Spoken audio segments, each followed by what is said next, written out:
Okay, I was sitting around here bored. I got a bunch of these ESky 8-gram servos that are all stripped out, and I'm going to try to get you guys so you can hear this. Hopefully you can hear that. There's a stripped gear in here. So I'm going to show you what I just found out you can do to these to temporarily fix them. First thing you got to do, or you're going to want to do, take some kind of tape, and you're going to want to tape the back half of this, because when you take these screws out, what happens is the bottom will pop off, the top will pop off, and then you got the middle section. Well, you want the bottom section to stay to the middle section, so just wrap a little piece of tape around there, and then you go ahead and take your screws out. Okay, with the cover off, it'll just pop right off the top there. So, and you don't actually have to remove the screws out all the way. Generally, I'm going to try to get this here to where you can see it.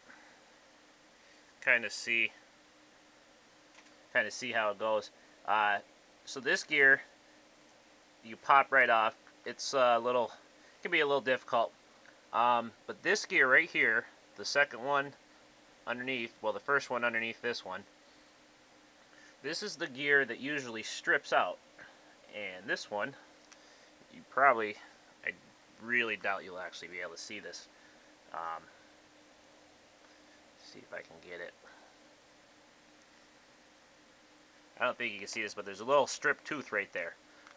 So basically all you do is you just take it and you rotate it to a different spot, and then try dropping it down in there and plop that on there. And the best thing to do is kind of keep it apart. And what I do is I take an empty servo arm,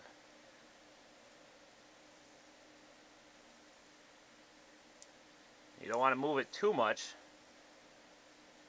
and if you still feel that little snag there, take the gear back off and just rotate it around. It may take a couple tries, and it's all full of grease there, so be expecting that.